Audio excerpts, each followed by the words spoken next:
Hello dear student, welcome back to my YouTube channel SK classes. Hindi कलिका किताब की कविता बेटी के अभ्यास वीडियो में आप सभी का स्वागत है। तो चलिए वीडियो को शुरू करते हैं।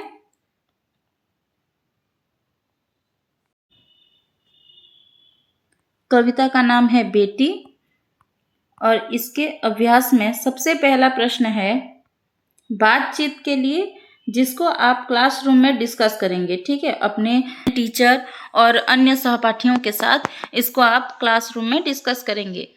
तो सबसे पहला प्रश्न है, माँ बाप बूढ़े हो जाने के बाद काम नहीं कर पाते, उस समय बेटी क्या करेगी, इस पर आपस में चर्चा कीजिए।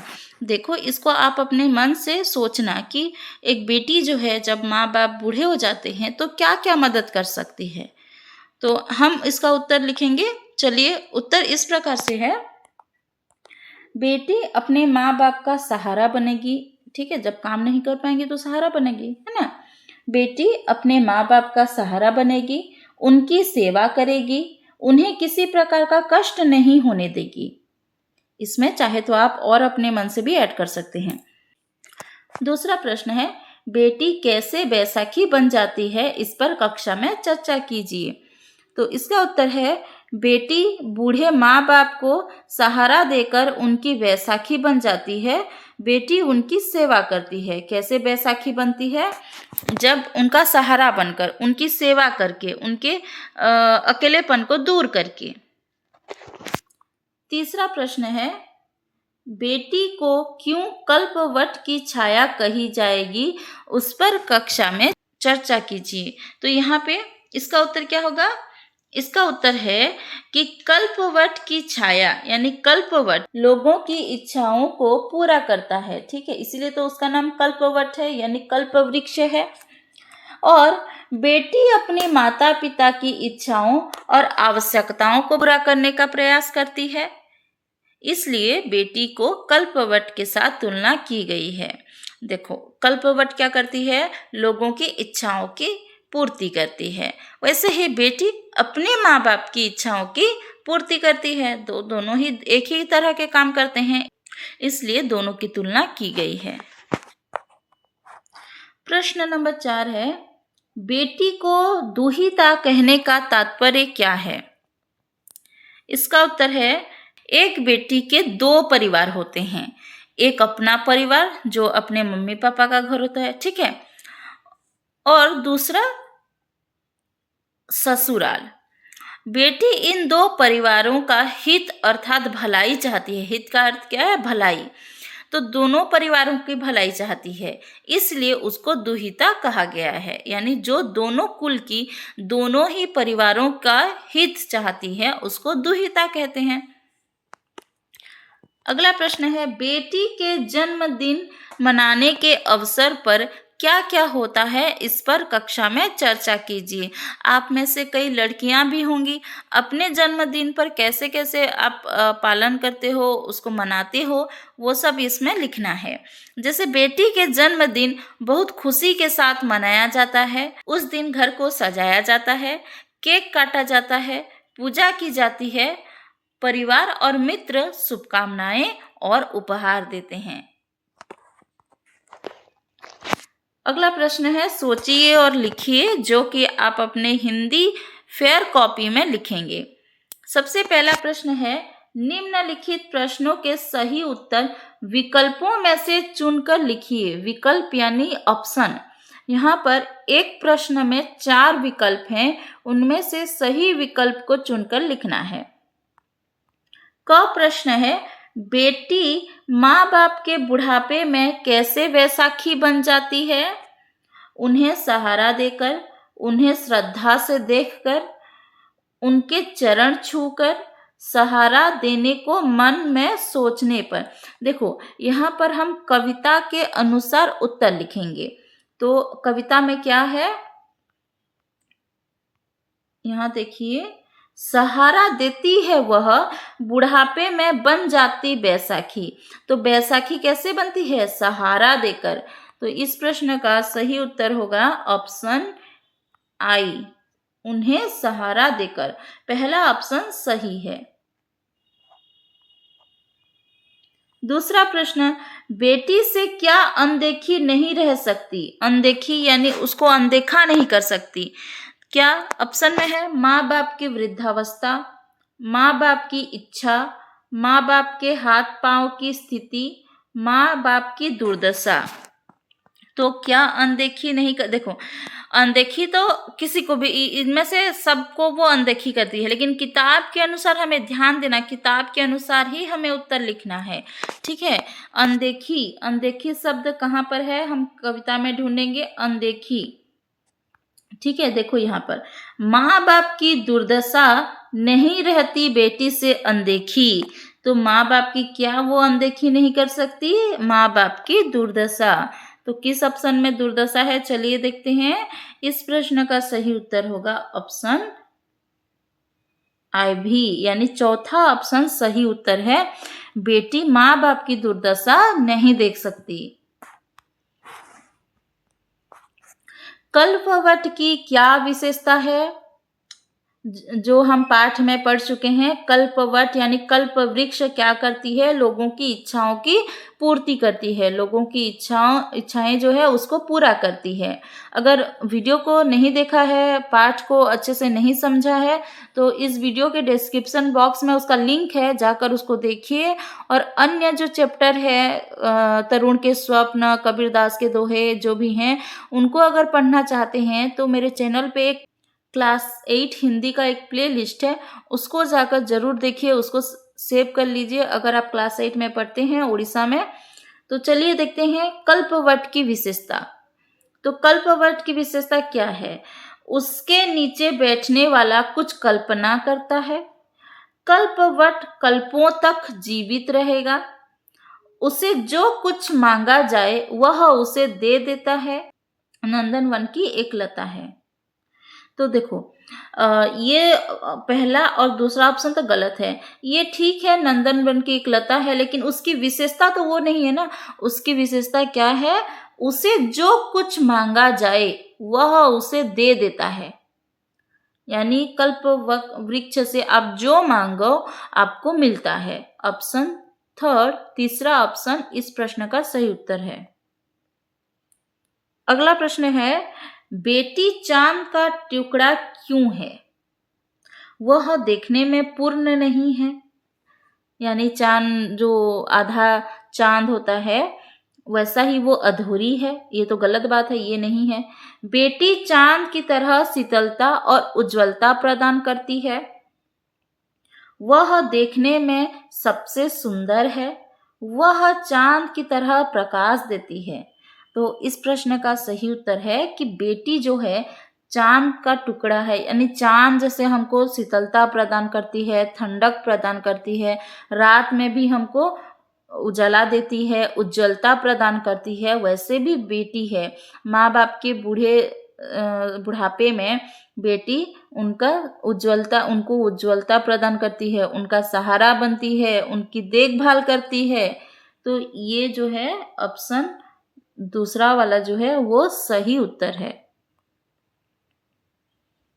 अगला प्रश्न है, देर किए बिना बेटी क्या मिटा देती है? माँ बाप का तनाव और अभाव, दुख देने की मात्रा, जीने की इच्छा, वीरता का प्रकाश। तो इस प्रश्न का सही उत्तर है कि माँ बाप का तनाव और अभाव को मिटा देती है। निम्नलिखित में से कौन सी बेटी की विशेषता नहीं है? इसका ऑप्शन है भरोसेमंद, संवेदना की मूर्ति, शीतल चंदन, उग्रता का अवतार। तो यहाँ पे इस कविता के लास्ट लाइन में लिखा है कि बेटी की क्या क्या गुण होते हैं। भरोसेमंद है वह, संवेदना की मूर्ति, शीतल चंदन। तो यहाँ पे क्या क्या ऑप्शन में है, चलिए देख लेते हैं। भरोसेमंद, तो ये तो बेटी के गुण हैं, उसकी विशेषता है। संवेदना की मूर्ति ये भी है, शीतल चंदन ये भी है, लेकिन उग्रता का अवतार, उग्रता यानी जो गुस्से में रहते हैं, जिनका गुस्सा हाई होता है, उग्रता का अवतार, वो तो बेटी का गुण नहीं होना चाहिए। तो यहाँ पे इस प्रश्न का सही उत्तर है आई भी। चौथा ऑप्शन इस प्रश्न का सही उत्तर है। अगला प्रश्न है, बेटी कैसे वीरता की कांति भर देती है? माँ बाप की लाडली बनकर, माँ बाप के मन में आशा संचार करके, अन्याय के खिलाफ अस्त्र धारण करके, दुख दैन्य दूर करके, जीने की इच्छा जगाकर। तो इस प्रश्न का सही उत्तर है ऑप्शन जो IV चौथा ऑप्शन है। देखो वो क्या करती है, जो बूढ़े माँ बाप की जो जीविका है यानी जो जीने की इच्छा है वो जब खत्म हो जाती है, वो जब धीरे धीरे कम हो जाती है, तो बेटी उनके दुख को दूर करके, उनका सहारा बन के, उनका देखभाल करके उनकी जीविका को बढ़ाती है यानी जीने की इच्छा को जगाती है। तो दुख दैन्य दूर करके जीने की इच्छा जगाकर वह वीरता की कांति भर देती है। कांति यानी सौंदर्य, शोभा। चलिए नेक्स्ट प्रश्न की ओर बढ़ते हैं। प्रश्न नंबर 2, निम्नलिखित प्रश्नों के एक एक वाक्य में उत्तर दीजिए। आप पूर्ण वाक्य यानी फुल सेंटेंस में उत्तर देंगे और कोशिश करेंगे हमेशा हिंदी के प्रश्न उत्तर हैं तो हिंदी में ही इसका जवाब दें। उड़िया जानती हूँ मैं, उड़ीसा में हम हैं, उड़िया में ज़्यादा बात करते हैं, लेकिन कोशिश करें हिंदी क्लास में हिंदी में ही बात करें, ठीक है। कौन खोटी नहीं हो सकती? चलिए इस प्रश्न का उत्तर देख लेते हैं। कौन खोटी नहीं हो सकती? बेटी खोटी नहीं हो सकती। कौन प्रश्न है, उसी के स्थान पर हमें उत्तर लिखना है, तो बेटी खोटी नहीं हो सकती। दूसरा प्रश्न है, किस स्थिति में बेटी मुंह में रोटी रख देती है? इसका उत्तर है, जब माता पिता के हाथ पांव नहीं चलते तब बेटी मुंह में रोटी रख देती है। ग प्रश्न, कौन जिंदगी में माया भर देती है? इसका उत्तर है, बेटी जिंदगी में माया भर देती है। कौन चांद का टुकड़ा है? इसका उत्तर है, बेटी चांद का टुकड़ा है। कब माँ बाप के दुख धुल जाते हैं? इसका उत्तर है, बेटी का मुखड़ा अर्थात मुंह या फिर चेहरा, आप चाहे तो कुछ भी लिख सकते हैं जो आपको आसान लगे। चेहरा देख लेने से माँ बाप के दुख धुल जाते हैं। अगला प्रश्न है, बेटी माँ बाप को सहारा देकर क्या मिटा देती है? इसका उत्तर है, बेटी माँ बाप को सहारा देकर उनका तनाव और अभाव मिटा देती है। तनाव यानी कि अकेलापन। अगला प्रश्न है, बेटी को कहाँ की शोभा मानी जाती है? इसका उत्तर है, बेटी को ससुराल की शोभा मानी जाती है। माँ की लाडली ससुराल की शोभा है, यानी दोनों ही परिवार में उसको सम्मान, प्यार और स्नेह मिलता है। तीसरा प्रश्न है, निम्नलिखित प्रश्नों के उत्तर 2-3 वाक्यों में दीजिए। तो यहाँ पे हम 2-3 वाक्य में उत्तर लिखेंगे। पहला प्रश्न है, माँ बाप की बुरी हालत होने पर बेटी क्या करती है? इसका उत्तर है, माँ बाप की बुरी हालत होने पर बेटी उनका सहारा बनती है, उनकी सेवा करती है और उनके दुख दर्द दूर करने का प्रयास करती है। ख प्रश्न है, बेटी को कल्पवट के साथ क्यों तुलना की गई है?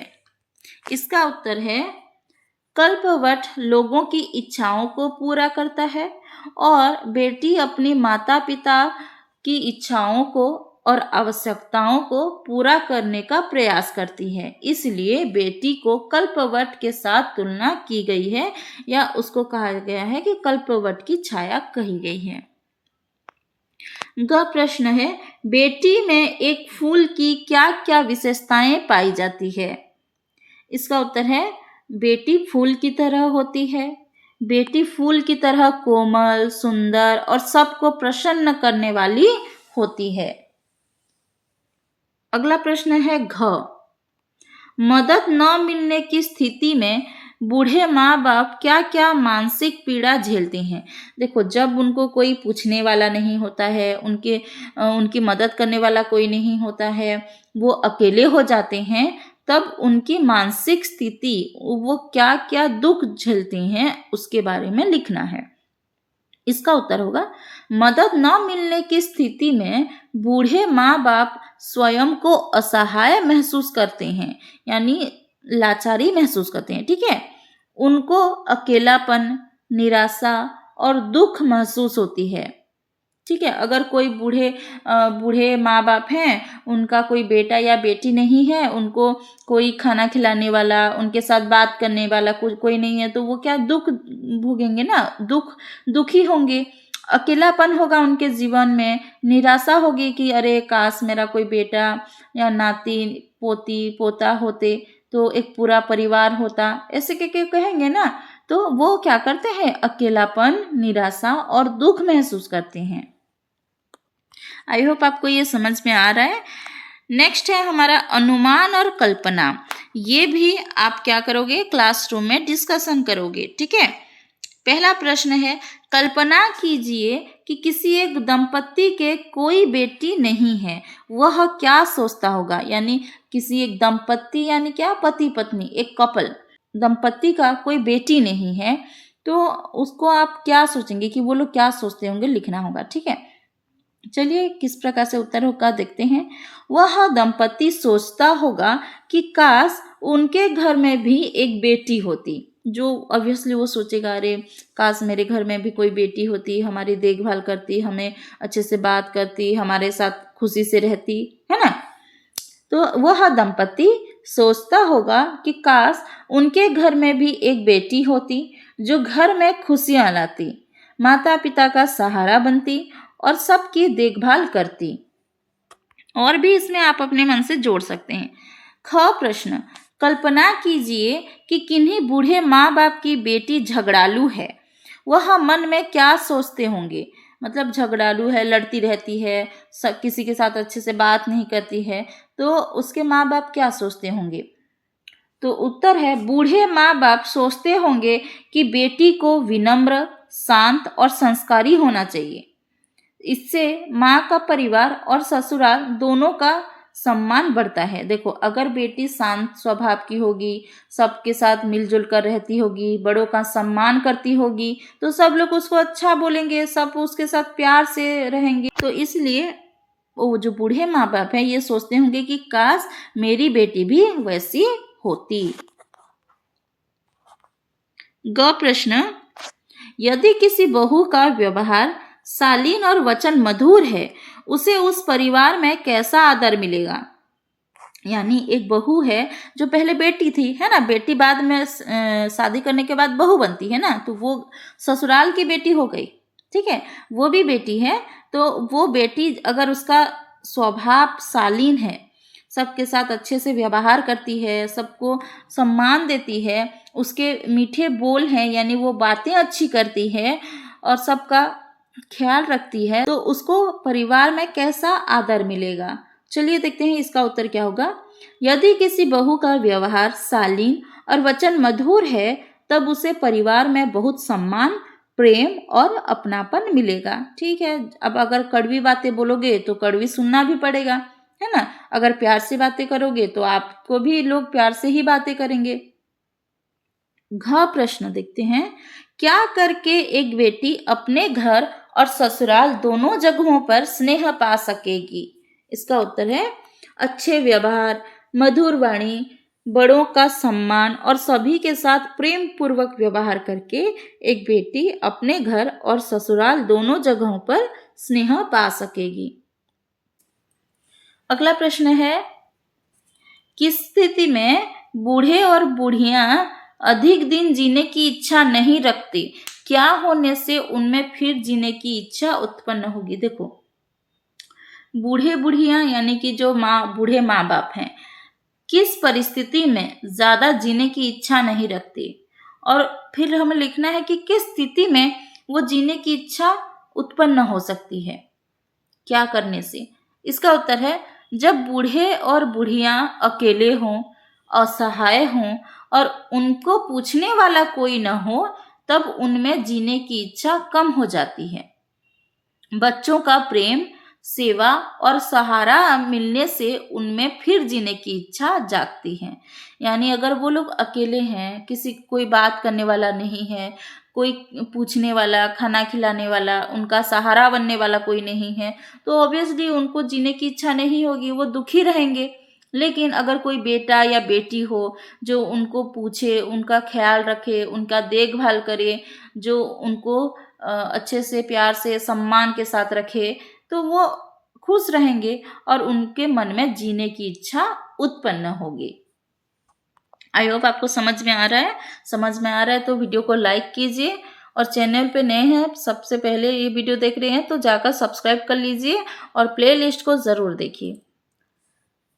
चलिए प्रश्न का उत्तर देखते हैं। ना, बेटे और बेटियों के क्या करने से बूढ़े माँ बाप उन पर नाराज नहीं होंगे? यानी बेटा हो या बेटी, क्या क्या काम करने से बूढ़े माँ बाप नाराज नहीं होते हैं? उत्तर लिखिए। बेटे या इसका उत्तर होगा, बेटे या बेटियां बूढ़े माँ बाप की सेवा, सम्मान और देखभाल करने से वे उन पर नाराज नहीं होंगे। यानी हमें उनकी सेवा करनी चाहिए। जैसे बचपन में हम छोटे थे तो मम्मी पापा हमारी देखभाल करते थे, हमारी सेवा करते थे, हमें जो चाहिए वो ला के देते थे, हमें भी वैसा करना चाहिए बड़े होने पर। उनको सम्मान देना चाहिए, उनकी देखभाल करनी चाहिए। कहते हैं ना, जब बूढ़े हो जाते हैं तो वो बच्चे जैसा व्यवहार करने लगते हैं। वो बिल्कुल, बूढ़े माँ बाप बच्चों जैसा हो जाते हैं, इसलिए हमें बच्चों जैसा उनको देखभाल करना चाहिए। अगला प्रश्न है, कल्पना कीजिए कि आप अपने माता पिता की सेवा कर रहे हैं। उस समय आपके मन की भावना कैसी रहती है, बताइए।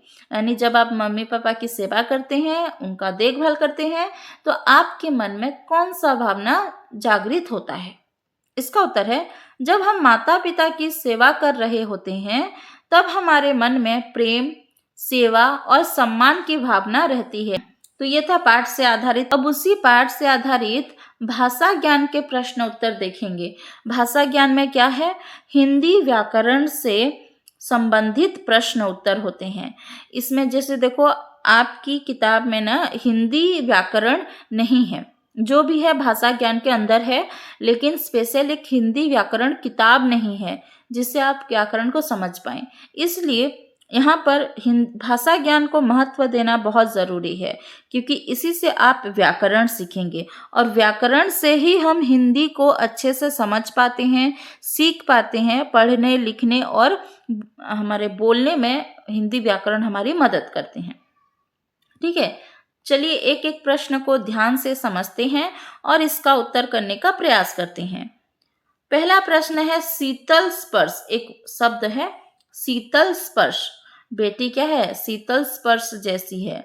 इसमें दो पद हैं, एक है शीतल और दूसरा है स्पर्श। तो यहाँ पर स्पर्श जो है वो संज्ञा पद है। संज्ञा जानते हो, किसी भी नाम को, चाहे व्यक्ति का नाम हो, जाति का नाम हो, कोई जगह का नाम हो, कोई गुण का नाम हो, कोई द्रव्य का नाम हो, तो वो संज्ञा कहलाता है। स्पर्श क्या है? गुण है, गुणवाचक संज्ञा। तो यहाँ पे शीतल उसका विशेषता बता, कैसा स्पर्श?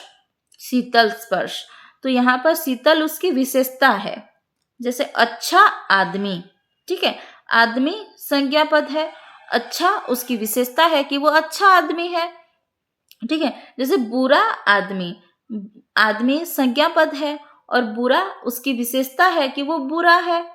तो जो विशेषता वाले शब्द हैं, यानी जो शब्द विशेषता बताते हैं, उसको कहते हैं विशेषण। क्या कहते हैं?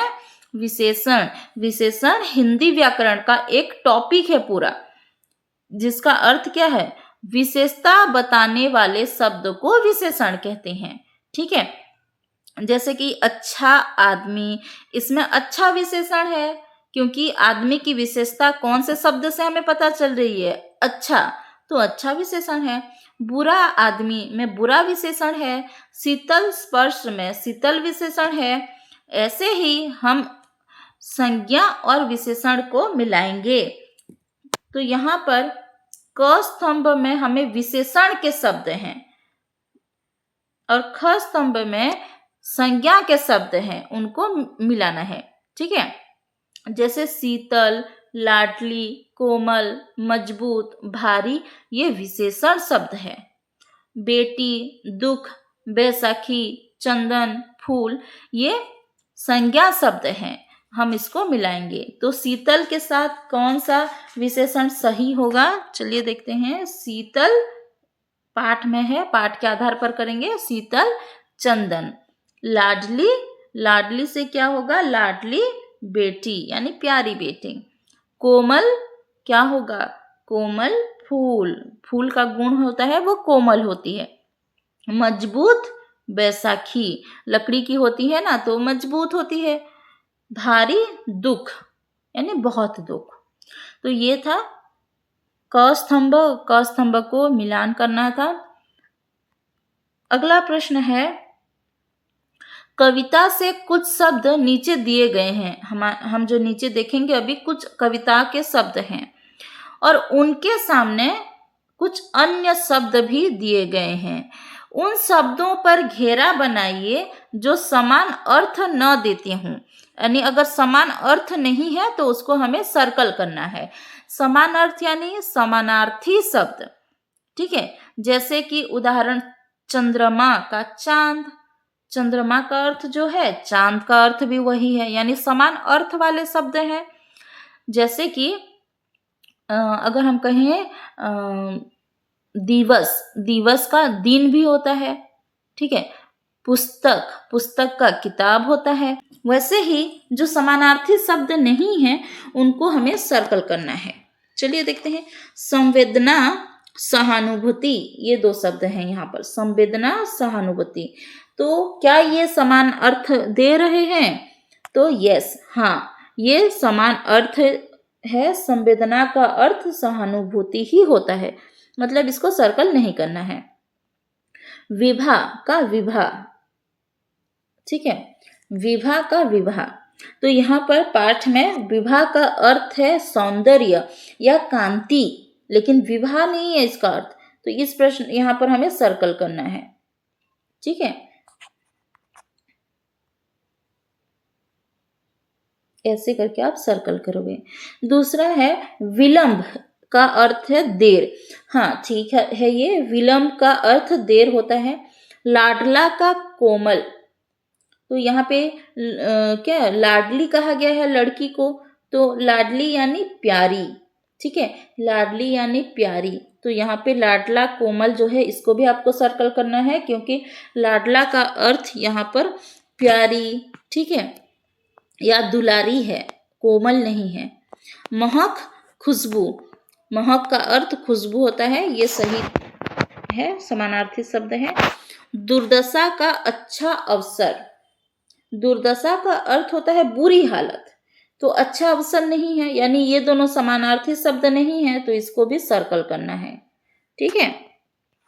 खोटा का अर्थ छोटा नहीं, खोटा का अर्थ क्या है, बुरा, छोटा नहीं है, तो इसको भी सर्कल करो। जो भी समानार्थी शब्द नहीं है उसको सर्कल करना है। भरोसेमंद का विश्वसनीय, ये सही है। भरोसेमंद का अर्थ क्या है, विश्वास के योग्य यानी विश्वसनीय, इसका समानार्थी है, तो इसको सर्कल नहीं करना है। आई होप आपको समझ में आ गया। चलिए देखते हैं तीसरा प्रश्न। नीचे दिए गए 3 वाक्य देखिए, देखते हैं कुछ क्या वाक्य है। पहला वाक्य है बेटी सेवा करेगी, दूसरा वाक्य है बेटी सेवा करती है, तीसरा वाक्य है बेटी ने सेवा की। तो यहाँ पर पहला जो वाक्य है वो भविष्यत काल में है, ठीक है। बेटी सेवा करेगी मतलब अभी नहीं कर रही है, बाद में, भविष्य काल में, भविष्यत में वो करेगी, ठीक है। तो वो क्या है, भविष्यत काल में है। जैसे मैं पढ़ूंगी, मैं कल स्कूल जाऊंगी, तो भविष्य में जो होगा उसको कहते हैं भविष्यत काल। दूसरा है बेटी सेवा करती है, तो बेटी सेवा करती है मतलब अभी भी करती है, जो वर्तमान में चल रहा है। मैं पढ़ रही हूँ, मैं बोल रही हूँ, मैं खेलती हूँ, मैं खाती हूँ, मैं पीती हूँ, तो यहाँ पर जो वर्तमान काल में ये वाक्य है। तीसरा है बेटी ने सेवा की, यानी कि वो कर चुकी है, यानी भूतकाल में, यानी पास्ट में, अतीत काल, अरे भूतकाल में वो हो चुका है। तो देखो ओडिया में वर्तमान, भविष्य, अतीत, तो उस अतीत काल को उसको ना हिंदी में भूतकाल कहते हैं। ठीक है, बाकी तो भविष्य और वर्तमान समझते हो, भूत यानी पास्ट टेंस। ठीक है, तो हिंदी व्याकरण में 3 प्रकार के काल होते हैं और ये इस टॉपिक का नाम है, प्रश्न नंबर 3 में जो है इस टॉपिक का नाम है काल और समय।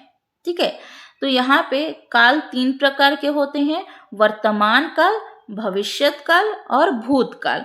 तो यहाँ पर एक वाक्य दिया होगा, उसका हमें भविष्य काल बनाना है और भूतकाल बनाना है। ठीक है, जैसे यहाँ पे देखो बेटी सेवा करती है, इसका भविष्यत काल है बेटी सेवा करेगी और उसका भूतकाल है बेटी ने सेवा की। ध्यान देना वाक्य में नए परसर्ग का प्रयोग केवल भूतकाल में होता है। ठीक है, ये एक नियम है, हिंदी व्याकरण का एक नियम है कि नए का प्रयोग, नए शब्द, ठीक है, नए शब्द का प्रयोग केवल भूतकाल में होता है। ठीक है, जैसे यहाँ नए लगा है ना, यहाँ पर देखो ना भविष्य काल में ना वर्तमान काल में, दोनों में ही नए का प्रयोग नहीं हुआ है, केवल भूतकाल में नए का प्रयोग होता है। समझ में आया? चलिए अब इसको, जैसे मैं पढ़ती हूँ, इसको अगर हम भविष्यत काल में इसको करेंगे तो मैं पढ़ूंगी, और भूतकाल में करेंगे तो मैंने पढ़ाई की। ठीक है,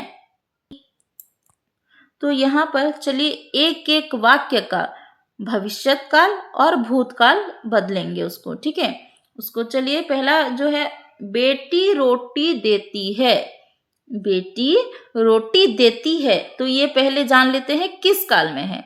तो ये जो है वाक्य वर्तमान काल में है और इसका भविष्यत काल और भूतकाल क्या होगा, चलिए देखते हैं। भविष्यत काल में होगा बेटी रोटी देगी, क्या होगा, बेटी रोटी देगी। ध्यान देना यहाँ पे देगा, देगी, ठीक है, दूंगा, जाऊंगा, खाऊंगा, गौ का जो अंत में ग आएगा तो वो भविष्यत काल होता है। ठीक है, और इसका भूतकाल क्या होगा, बेटी ने रोटी दी। ठीक है, बेटी ने रोटी दी। ख प्रश्न, सुमन पाठ पढ़ता है, इसका भविष्यत काल होगा सुमन पाठ पढ़ेगी। ठीक है, अच्छा क्यों पढ़ेगी, क्योंकि सुमन स्त्रीलिंग में है। ठीक है, तो इसलिए पढ़ेगी। अगर कोई पुल्लिंग में होता है, जैसे राम पाठ पढ़ता है, राम पाठ पढ़ेगा। ठीक है, गा यानी आकारांत शब्द जो है पुल्लिंग के लिए इसका प्रयोग होता है, और ईकारांत शब्द जो है वो स्त्रीलिंग के लिए प्रयोग किया जाता है। तो सुमन स्त्रीलिंग है, इसीलिए सुमन पाठ पढ़ेगी। इसका भूतकाल होगा सुमन ने पाठ पढ़ा, सुमन ने पाठ पढ़ा। ग प्रश्न, तुम रोटी खाते हो, इसका भविष्यत काल है तुम रोटी खाओगे। ठीक है, तुम रोटी खाओगे, और इसका भूतकाल है तुमने रोटी खाई। तो यहाँ पर एक और नियम देखो, एक एक नियम को हम समझते जाएंगे। सबसे पहला नियम क्या देखा हमने कि काल, हिंदी व्याकरण में काल 3 प्रकार के होते हैं, वर्तमान काल, भविष्य काल और भूतकाल। दूसरा नियम हमने क्या देखा, ने का प्रयोग केवल भूतकाल में होता है। तीसरा नियम हमने क्या देखा, स्त्री आकारांत शब्द होंगे तो वो पुल्लिंग के लिए होंगे, जैसे कि खाऊंगा, पढ़ूंगा, जाऊंगा, जाता हूँ, ये सब। अगर ईकारांत होगा तो वो स्त्रीलिंग के लिए, जैसे पढ़ूंगी, खेलूंगी, जाऊंगी, पढ़ती हूँ, खेलती हूँ। ठीक है, तो ये ईकारांत स्त्रीलिंग के लिए प्रयोग होते हैं। चौथा नियम है कि जब भी कोई संज्ञा पद हो, जैसे बेटी, उसके साथ ने का प्रयोग हो तो वो अलग लिखा जाएगा। लेकिन जब कोई सर्वनाम हो, तुम, उसके साथ ने को जोड़कर लिखा जाएगा। ठीक है, यानी संज्ञा के साथ, चाहे बेटी, सुमन, राम, सीता, तो यहाँ पर ने का प्रयोग उसको हटाकर यानी कि अलग लिखा जाएगा, अलग शब्द के रूप में लिखा जाएगा। लेकिन जब कोई सर्वनाम हो, वह, वे, तुम, मैं, तो वहां पर ने का प्रयोग करते समय उसको मिलाकर जोड़ कर लिखा जाएगा। ठीक है, जैसे यहाँ पर सर्वनाम है मैं, हम, तू, तुम, आप, वह, यह, वे, ये सब सर्वनाम है। ठीक है, और इसके साथ जब कोई परसर्ग जुड़ता है तो उसको जोड़ कर लिखा जाता है। मैंने, तुमने, देखो यहाँ पर बेटी ने अलग लिखा है। जैसे यहाँ पर अगर हम लिखें राम ने रोटी खाई, तो राम ने अलग लिख रहे हैं, राम और ने। लेकिन अगर मैंने इसको मैंने कहा, मैं शब्द सर्वनाम है, मैंने इसको जोड़ कर लिखेंगे इसको। ठीक है, दोनों एक ही शब्द के अंदर आएंगे। ठीक है, ये समझ गए। चलिए देखते हैं उत्तर की ओर। तुम रोटी खाते हो, इसका भविष्य काल में क्या होगा? बीच बीच में ऐसा एक्सप्लेनेशन जरूरी है क्योंकि ये व्याकरण के नियम हैं और इसको जानना बहुत जरूरी होता है। तो उत्तर होगा तुम रोटी खाओगे भविष्यत काल में। भूतकाल में होगा तुमने रोटी खाई और तुमने को मिलाकर लिखोगे। ठीक है, वह 2 फल खाता है, वह 2 फल खाता है, इसका भविष्य काल होगा वह 2 फल खाएगा। ठीक है, वह 2 फल खाएगा। और इसका भूतकाल होता है उसने 2 फल खाए। अब एक नया शब्द आ गया, क्या?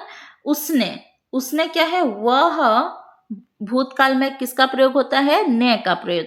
तो यहाँ पर ने का प्रयोग हुआ, तो वह और ने इन दोनों को जब हम मिला देते हैं तो होता है उसने। क्या होता है? उसने। ठीक है, तो इसीलिए उसने 2 फल खाए। वह प्लस ने क्या होता है? उसने। आप चाहे तो इसको अपनी कॉपी में लिख सकते हैं ताकि बाद में आपको याद रहे। अगला प्रश्न है मैं गुड़िया बेचता हूं, इसका भविष्यत काल होता है मैं गुड़िया बेचूंगा। या आप अगर एक लड़की है, स्त्रीलिंग में है तो बेचूंगी, पुल्लिंग कोई होगा तो बेचूंगा, यानी लड़का बोलेगा तो बेचूंगा और लड़की बोलेगी तो बेचूंगी। तो आप अपने हिसाब से इसको लिखेंगे। ठीक है, मैं गुड़िया बेचूंगा या बेचूंगी, अपने हिसाब से लिखना है। भूतकाल में इसका उत्तर होगा मैंने गुड़िया बेची। इसको दोनों ही लिखेंगे, चाहे कोई लड़का लिखे या लड़की लिखे, इसका उत्तर यही होगा मैंने गुड़िया बेची। चलिए अगला टॉपिक देखते हैं, प्रश्न नंबर 4। सबसे जो पहला वाला प्रश्न था काल आधारित प्रश्न। ठीक है, तो इसको याद रखना। इसका चाहे तो आप नोट्स बनाकर भी लिख सकते हैं। जो हमने 5 नियम पढ़े उसको आप नोट्स बनाकर लिख सकते हैं। अगर 5 नियम समझ में नहीं आया तो वीडियो को पीछे लीजिए और एक एक करके लिखिए, समझिए, ताकि ये जो नियम है व्याकरण के, ये आपके आने वाले क्लास 9 और क्लास 10 और आगे जो भी आप पढ़ाई करेंगे उन सभी में ये काम आने वाला है। तो इसीलिए ध्यान से उसको नोट्स बनाकर लिखिए। चलिए चौथे प्रश्न की ओर बढ़ते हैं। कोई आ रहा है, तो यहाँ पर कोई के नीचे अंडरलाइन है, ध्यान देना। ठीक है, कोई के नीचे अंडरलाइन है, उसको डार्क ब्लैक कलर में उसको लिखा गया है। वह भरोसेमंद है। ठीक है, वह भरोसेमंद है, वह यहाँ पर है, दोनों में अंडरलाइन है। तो ये जो रेखांकित पद हैं कोई, वह, ये सर्वनाम कहलाते हैं। क्या कहलाते हैं? सर्वनाम। जैसे सर्वनाम क्या है, आप चाहे तो अपनी नोट्स में लिख सकते हैं, संज्ञा के बदले। ठीक है, जो संज्ञा हमने पढ़ा था ना, किसी व्यक्ति का नाम, किसी जाति का नाम, गुण का नाम, अवस्था का नाम, तो यहाँ पर उसको संज्ञा कहते हैं। उसी के बदले जिस शब्द का प्रयोग किया जाता है उसको सर्वनाम कहते हैं। ठीक है, जैसे कि राम एक अच्छा लड़का है, राम 8वीं कक्षा में पढ़ता है, राम बहुत अच्छा खेलता है, राम पढ़ाई में अच्छा है। तो सिर्फ हर जगह पे हम राम राम राम न लिख के, यानी संज्ञा का नाम न लिख के, हम उसके बदले पे कुछ शब्दों का प्रयोग कर सकते हैं। जैसे कि राम एक अच्छा लड़का है, वह 8वीं कक्षा में पढ़ता है, वह पढ़ाई में अच्छा है। तो राम के बदले हमने किस शब्द का प्रयोग किया? वह। तो वह क्या हुआ? सर्वनाम। ठीक है, आई होप आपको समझ में आ गया। नोट्स में लिख लीजिए, सर्वनाम किसे कहते हैं? संज्ञा शब्द के बदले जिस शब्द का प्रयोग किया जाता है उसे सर्वनाम कहते हैं। जैसे कि राम के बदले हमने वह का प्रयोग किया तो वह सर्वनाम हुआ। ठीक है, वैसे ही और क्या क्या होते हैं सर्वनाम पद, देख लेते हैं। मैं किसके बदले? अपने खुद के नाम के बदले मैं का प्रयोग करते हैं। हम, तू, तुम, आप, वह, यह, वे, ये सब सर्वनाम पद हैं। ठीक है, और यहाँ पर वाक्य को ध्यान से पढ़ेंगे। ठीक है, तो एक क्रिया है पढ़ना। ठीक है, तो पढ़ना क्रिया के साथ इन सर्वनामों का प्रयोग करके वाक्य में लिखा गया है यहाँ पर। और प्रश्न है, पढ़ना शब्द को बनाकर लिखा गया है, और प्रश्न में है लिखना शब्द को प्रयोग करके हमें ऐसे ही वाक्य बनाना है जैसे यहाँ पर लिखा गया है। ठीक है, इसमें फर्क क्या होता है? फर्क होता है जब सर्वनाम बदलते हैं तो क्रियापद बदलते हैं। ठीक है, जैसे मैं पढ़ता हूँ, क्योंकि आकारांत है, मैं पढ़ता हूँ एक वचन में है। ठीक है, हम पढ़ते हैं बहुवचन में है, तो मैं के साथ आकारांत हुआ पढ़ता हूँ, लेकिन हम के साथ एकारांत पढ़ते हैं। आ का क्या हो गया? ए, पढ़ते हैं। तू पढ़ता है, तुम पढ़ते हो, आप पढ़ते हैं। वह पढ़ता है, वे पढ़ते हैं। ध्यान देना, वह का बहुवचन है वे। बहुवचन एक वचन समझते हो या नहीं? अगर कमेंट बॉक्स में बताना, एक वचन और बहुवचन समझ में आता है या नहीं तो उसका एक वीडियो बनाएंगे। ठीक है, तो वह यानी कि अच्छा, एक वचन यानी कि जिससे एक का बोध हो। ठीक है, जैसे कि मैं शब्द में अपने आप को बोल रही हूँ, एक है ना, उसमें हम बोलेंगे तो मेरे साथ साथ और कुछ लोगे तब तो हम उसको हम बोलेंगे।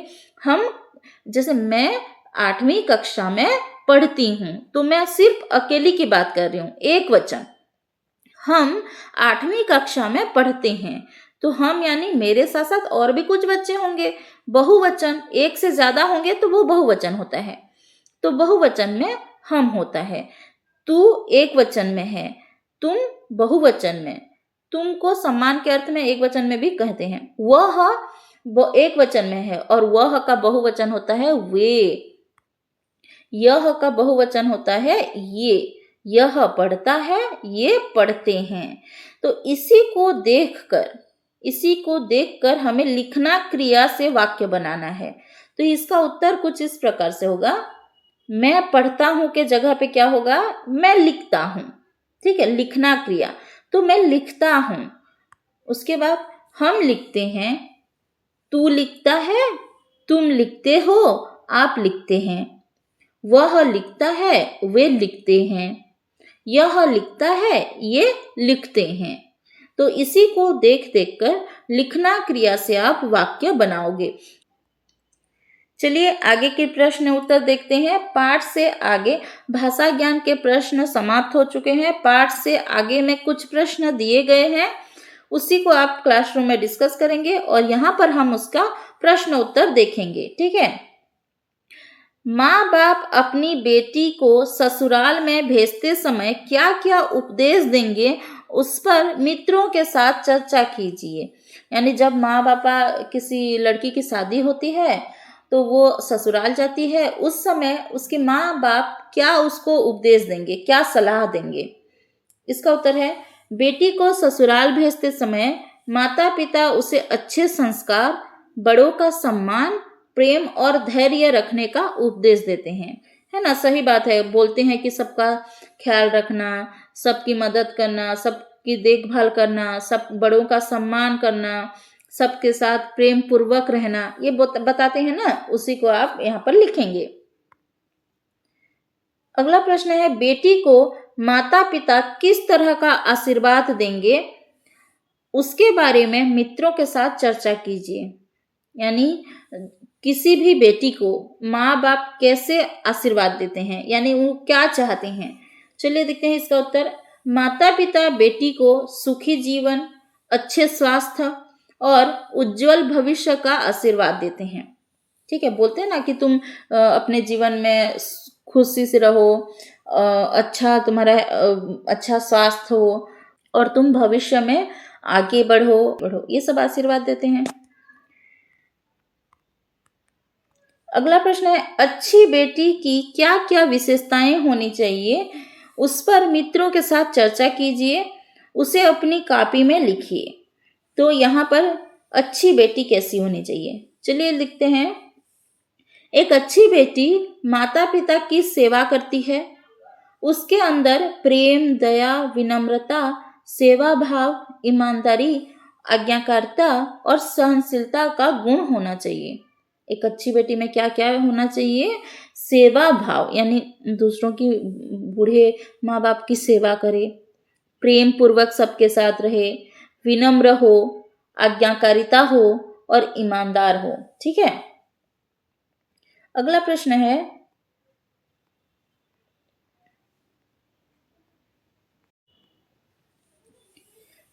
है, ऐसा कभी हुआ है कि आपने बेटी के रूप में कभी माँ की बात नहीं मानी हो, बाद में पछताने पर मन में क्या भावना उत्पन्न हुई होगी, उस पर सोच विचार करके बोलिए। यानी देखो, बेटी के रूप में अपनी माँ की बात न मानना, अगर ऐसा हुआ हो तो आप क्या महसूस करते होंगे, उसके बारे में लिखना है। उत्तर है, अगर मैं कभी बेटी के रूप में माँ की बात न मानी हो तो मुझे बाद में अपनी गलती का एहसास होगा और मैं उनसे माफ़ी मांगूंगी। है ना, गलती करेंगे तो माफ़ी मांगते हैं, तो मैं माफ़ी मांगूंगी।